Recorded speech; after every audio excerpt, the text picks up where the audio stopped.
informations disponibles. Alors maintenant, la Russie et l'Ukraine. Si on avait vraiment un président qui était respecté par Vladimir Poutine, eh bien, l'Ukraine n'aurait pas été envahie. Il y a énormément de morts. En fait, on ne sait d'ailleurs pas le nombre exact, on peut doubler, tripler pour le moment. En fait, on peut dire que le président Biden a encouragé la Russie. Le désastre de l'Afghanistan est quelque chose qui était si honteux, une telle tâche pour la réputation de notre pays que Poutine s'est dit que face à une telle incompétence, en fait, non, ce qu'il faut, c'est franchement faire démissionner les généraux. Aucun général qui a été responsable de cette débâcle afghane n'a dû quitter ses fonctions. On a dépensé des sommes folles et on a perdu des vies, des précieuses vies. Et par ailleurs, en fait, on a laissé derrière nous des citoyens américains. Et donc, Poutine, il s'est simplement dit que, voilà, finalement, je vais faire comme je veux. Donc, il n'aurait jamais envisagé d'envisager l'Ukraine. C'est comme Israël, en fait. Israël n'aurait jamais subi l'attaque du Hamas sous ma présidence.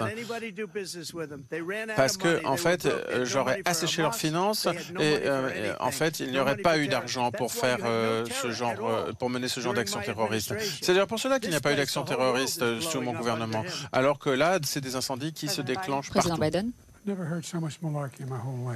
Je n'ai jamais entendu autant de sottises dans toute ma vie. Bon, commençons par la fin. L'Iran a attaqué des troupes américaines, ont causé beaucoup de dommages aux troupes américaines et il n'a rien fait. Pendant qu'il était président, ils ont été attaqués. Et ils ont dit non, non, c'est juste des maux de tête.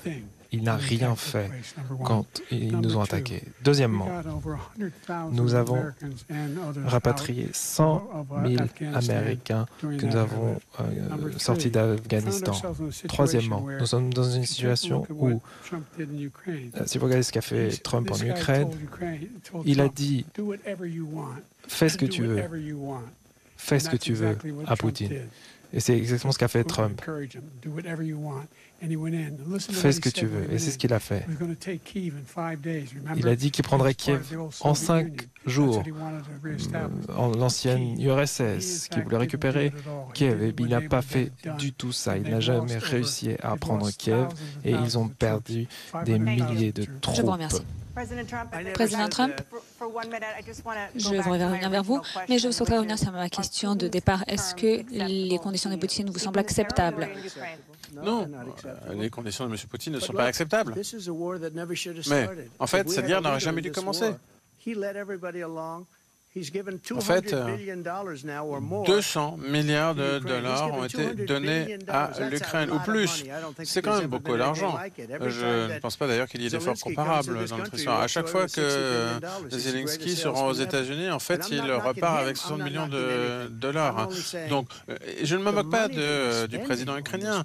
Je dis simplement que l'argent qui est dépensé, qui est consacré au conflit entre l'Ukraine et la Russie, est quelque chose qui n'aurait pas dû se produire. Et donc, quand en janvier je redeviendrai président, en fait, je mettrai une fin. Je remettrai Poutine et Zelensky autour de la même table pour éviter tous ces décès stupides. Président Biden.